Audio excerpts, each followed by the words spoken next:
Who you submit to determine how much authority and power wey you go get. Correct person there. I welcome you to this ogbonge channel, Favours Blog, where they give you better things, where they build you up both physically and spiritually. Here we dey make sure say everybody dey grow together for this life. They say na hand wash and na hand till dey clean. Either the matter dey be. This is the first time when you dey join us, or you don join us before but you never do the needful. What be the needful? Hit the subscribe button. Touch that will be like bell for notification bell. So anytime we drop video, because one of the first persons to know say better don share on top Favours Blog. As the matter dey hot, we go dive right into wetin we bring up for you today. No go anywhere, we dey come back.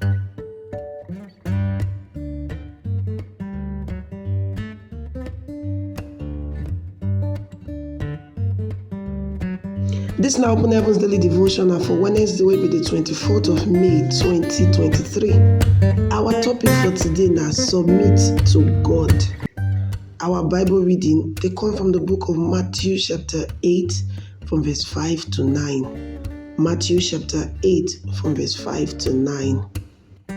And our memory verse now from John chapter 4 verse 34, we tell us say, and Jesus God tell them, my food na to do the will of the one wey send me and to finish a work. May we hear wetin God get for us today. Submission e dey different from cooperation. Cooperation na when you dey work together with person so that una go fit reach una goal wey una don put una mind together say una wan achieve. Submission na when you want something wey different from wetin the other person want. Because you get to submit, you go do wetin that person dey ask you to do. Person wey dey submit to God na that person wey dey do anything wey God tell am, whether it makes sense or not, whether it dey convenient or not. Those wey dey put their wishes aside, wey dey talk say, if this na wetin God talk, then this na wetin I go do. Once the devil know say you dey submissive to God, you go begin to dey resist am. E go fly.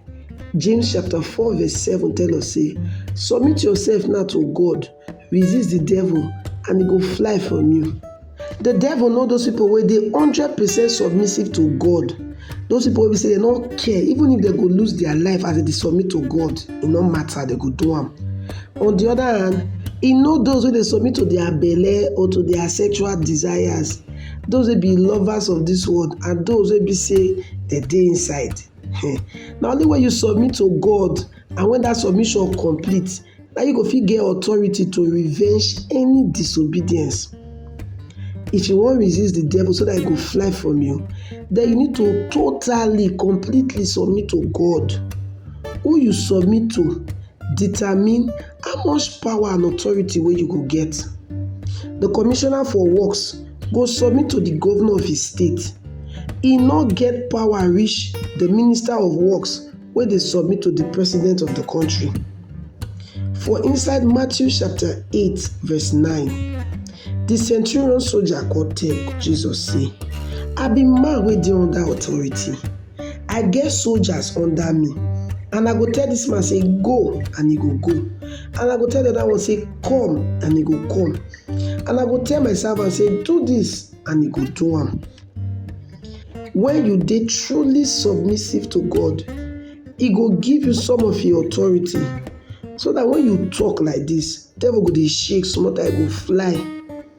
Some of all this trouble wey the devil dey cause for your life go fit stop immediately you submit to God totally. This na our key point for today. Put your desires aside, put am for corner. Make you submit completely to God will. Make we pray this prayer. Baba God, abeg help me not to dey do things my way, but to dey do things your way. Help me to submit to you totally. In Jesus' mighty name we pray. Amen. Now Pastor E.A. Adeboye, when be the General Overseer of the Redeemed Christian Church of God, now him write this Open Heavens Daily Devotional. God bless you.